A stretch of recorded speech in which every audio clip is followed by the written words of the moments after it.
The Evansville Day of the Dead is coming up, and you're going to want to be there. The organizers, Sarah and Hector, are here in the studio to tell us about this year's event. It's good to see both of you. Good to be here. And I want to know how you were going to see me in some of the pictures, because I was there at the one at Angel Mound, Sarah. Was that 2 years ago? It was. That was in the before times? It was 3 years ago. It was in the before times. It was. What's happened?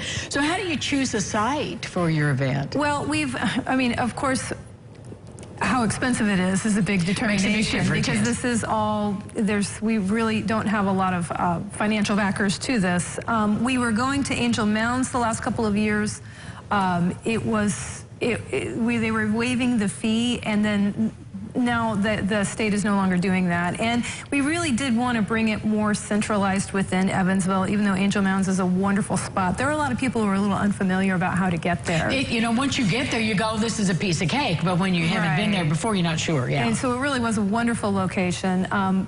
And then I've been a vendor at the Franklin Street Market in the past, and it's just such a wonderful location. And of course, most of us have been to the Fall Festival. So with its canopy of trees and the sidewalks, it just makes such a wonderful place for a festival. And then we also needed indoor space for the Ofrenda displays. And the library, Evansville Vanderburgh Public Library, has been wonderful partners in this. Yeah, they really do get involved. They have opened up their meeting room in the library, and we will have that room will be given over to all the Ofrenda displays. And they're allowing us to come in on Friday night and set up. So it really works well, I think, at this new location. Well, besides the displays, Hector, I know there's going to be music and crafts for the kids. Yeah, crafts and dance as well. There's going to be singing, and the opportunity for the people to get involved and learn about this beautiful tradition. It's fairly new, I think, to our area, probably thanks to you.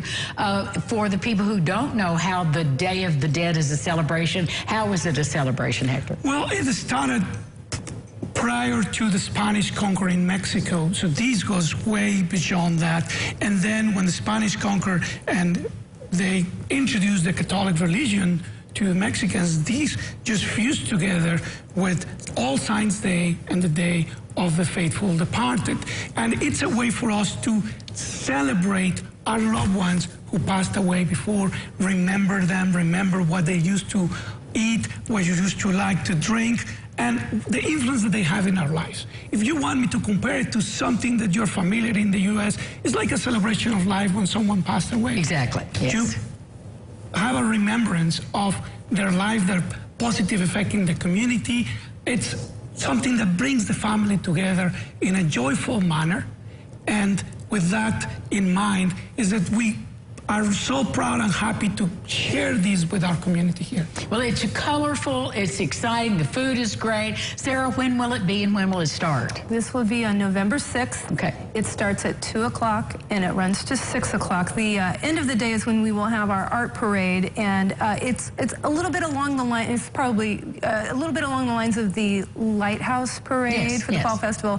And it is a collection of floats, homemade folk art floats with themes of Day of the Dead. And we have a large collection of things that we store at Montessori that we will bring, but we also hope that others will. And some people like to join the parade by wearing their La Catrina or El Catrin clothing with the traditional flamenco style dress and the Day of the Dead makeup.